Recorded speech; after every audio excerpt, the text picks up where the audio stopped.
हाल ही में जो घटना हुई है, ये जो हमला हुआ था,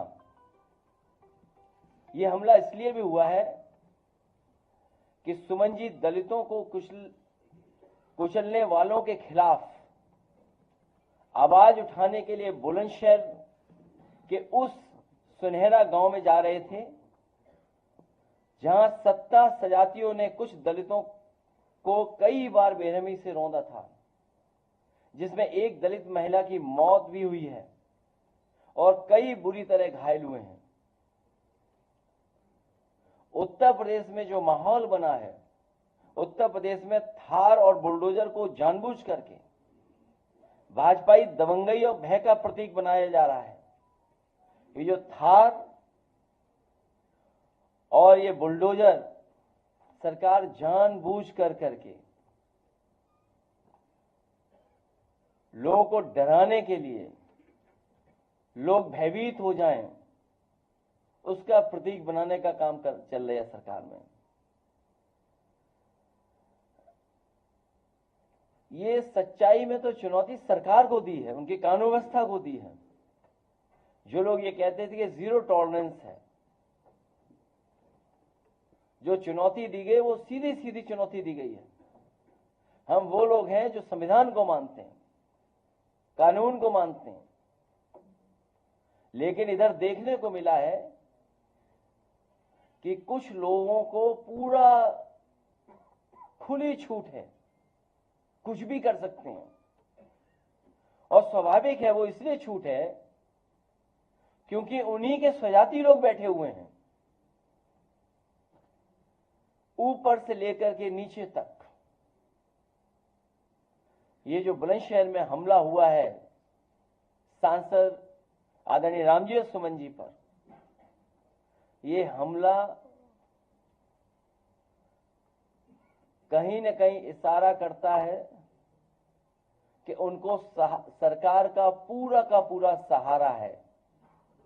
याद कीजिए, एक दिन मैंने ये कहा था इसी ऑडिटोरियम में कि सरकार के लोग अभी तो औरों को धमका रहे हैं, लेकिन एक समय ऐसा आएगा ये सरकार के लोग किसी को नहीं छोड़ेंगे। और उसी का उदाहरण हम लोगों को देखने को मिला है। हाल ही में जो घटना हुई है, ये जो हमला हुआ था, ये हमला इसलिए भी हुआ है कि सुमनजीत दलितों को कुचलने वालों के खिलाफ आवाज उठाने के लिए बुलंदशहर के उस सुनहरा गांव में जा रहे थे, जहां सत्ता सजातियों ने कुछ दलितों को कई बार बेरहमी से रौंदा था, जिसमें एक दलित महिला की मौत भी हुई है और कई बुरी तरह घायल हुए हैं। उत्तर प्रदेश में जो माहौल बना है, उत्तर प्रदेश में थार और बुलडोजर को जानबूझ करके भाजपाई दबंगई और भय का प्रतीक बनाया जा रहा है। ये जो थार और ये बुलडोजर सरकार जानबूझ करके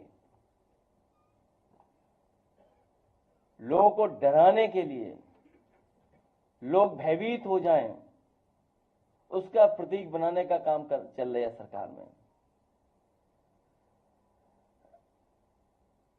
ये सच्चाई में तो चुनौती सरकार को दी है, उनकी कानून व्यवस्था को दी है। जो लोग ये कहते थे कि जीरो टॉलरेंस है, जो चुनौती दी गई वो सीधी सीधी चुनौती दी गई है। हम वो लोग हैं जो संविधान को मानते हैं, कानून को मानते हैं, लेकिन इधर देखने को मिला है कि कुछ लोगों को पूरा खुली छूट है, कुछ भी कर सकते हैं। और स्वाभाविक है, वो इसलिए छूट है क्योंकि उन्हीं के स्वजाती लोग बैठे हुए हैं, ऊपर से लेकर के नीचे तक। ये जो बुलंदशहर में हमला हुआ है सांसद आदरणीय रामजी सुमन जी पर, ये हमला कहीं न कहीं इशारा करता है कि उनको सरकार का पूरा सहारा है। याद कीजिए, एक दिन मैंने ये कहा था इसी ऑडिटोरियम में कि सरकार के लोग अभी तो औरों को धमका रहे हैं, लेकिन एक समय ऐसा आएगा ये सरकार के लोग किसी को नहीं छोड़ेंगे। और उसी का उदाहरण हम लोगों को देखने को मिला है।